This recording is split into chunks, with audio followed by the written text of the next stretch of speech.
Alright, so welcome to NGamer's Mario Strikers Charge Football tips.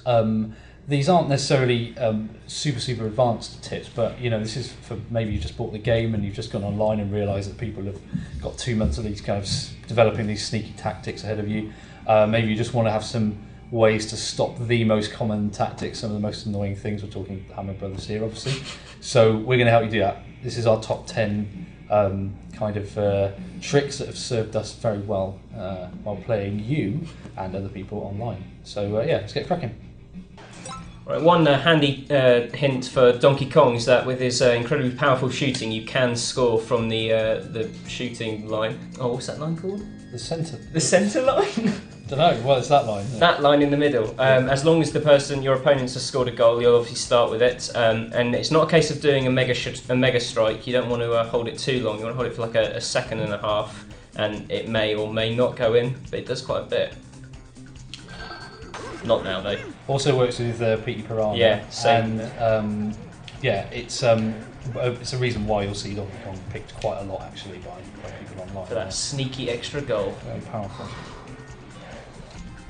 So obviously passing is pretty important in Mario Strikers, but you often find, I mean, a good way to try and charge the ball up to white is to pass it very quickly between the characters just using A. But quite often it's intercepted. So what a lot of people don't realise is you can use the Z and B buttons together, and this has a double purpose. It charges up the ball as you hold it down. You can hold it down for quite a long time without actually doing a shot, which is what that's kind of intended for. And then if you just keep those held down and keep pressing A, it will just pass and pass and pass between the characters. Very hard for the other guy to intercept. I can't tackle. It will charge up the ball for a white. So if you keep doing that, if you just keep tapping A, get it to your best kind of striker, and then goes home. It's a good tactic, but very, very annoying for the other person. Yes.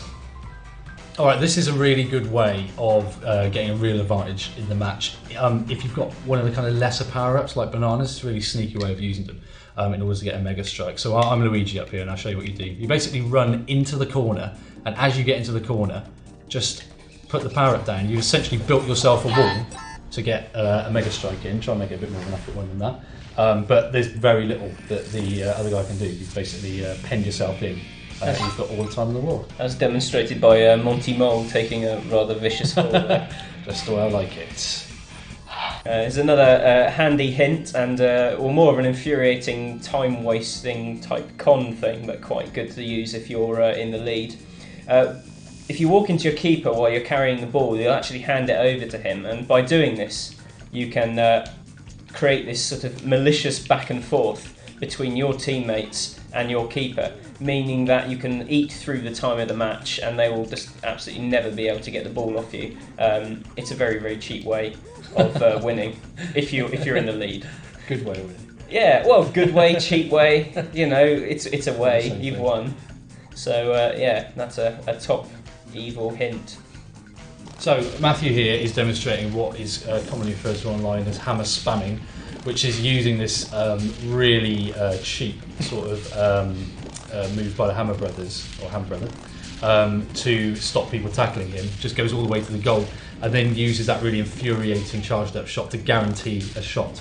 Now I'm going to show you how you can stop him doing that. It's actually easier than you think. You might have worked this out yourself, but it's worth a go.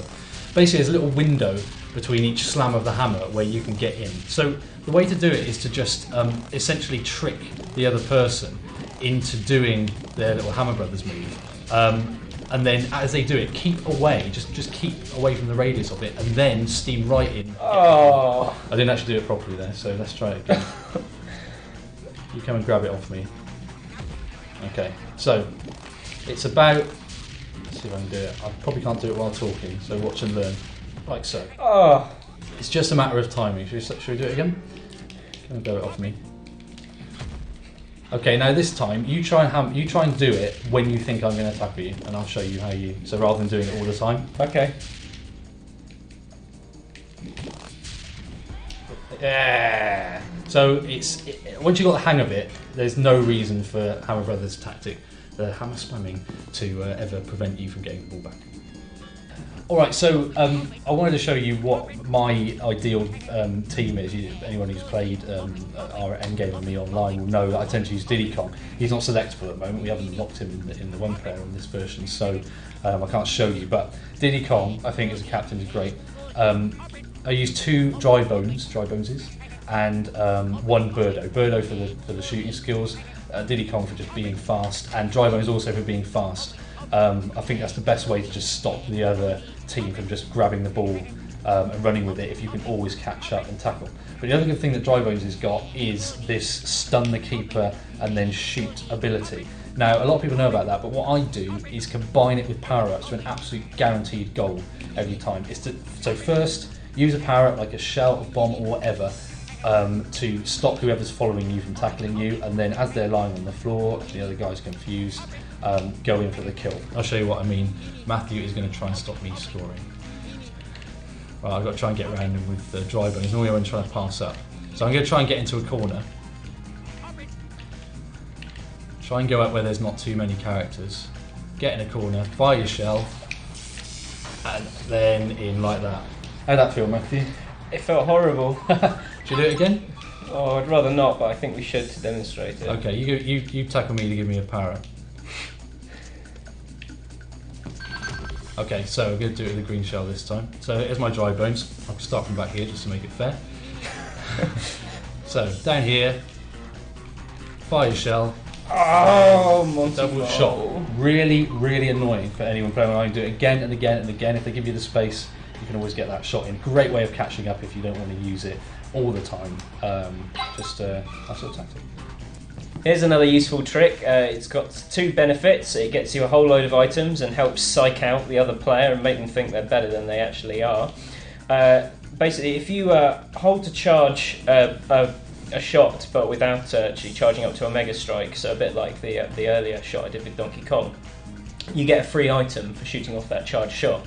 So as you see, I've currently got no items, but you see, that was just a 2-second hold, and now I've got a captain's power up, and that's really good. Now also, and these shots sometimes go in, they don't all the time, and by doing that, you're constantly making these shots, which while helping you, aren't going in, so the other player's being thinking, oh, this guy doesn't know what he's doing, and it gradually kind of accumulates in that you've got a massive load of items and a foe which has greatly underestimated your abilities. Exactly, yeah. And that's really good to use in conjunction with a dry bones trick. You can build, even if you only get a shell or a banana or something, you can use it with dry bones, keep getting those goals. Okay, so this is like a double dry bones trick in addition to the one I showed you earlier. It takes advantage of the fact that dry bones can teleport into the goal using his D-pad move. Teleport straight in, but you do need the ball at white. So this is a really cheeky way of getting the ball powered up to full strength without too much faffing about. And you do it by walking along the side of the pitch, using the Z button to use little chips that get it up to white really fast, like this. He's in the way.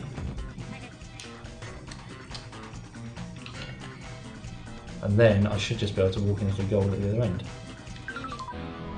Oh, so how rude is that? It's very rude, and it's not the first time you've done it either.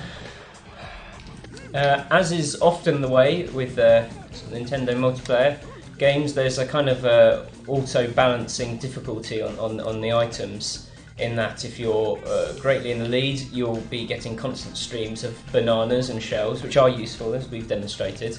But of course, the real kind of meaty captain power-ups, star power-ups, those things which basically give you a free shot at Mega Strike, which is what you need to catch up, lie with the person behind. So actually, one tactic is to let the other player get ahead a bit, and then rely on the fact that you're going to be getting these killer power-ups later in the game whenever they tackle you. Because as you see, I'm currently 9-1 to Greener. So if Greener tackles any of my players, I've got a Chain Chomp and a big fat Donkey Kong Smash. We'll let go of Chain Chomp because... And the Donkey Kong Smash is one of the best... Oh, absolutely. Just get closest to the goal, and... Is anyone going to come and smash? And straight for a Mega Strike. No one around. No one around.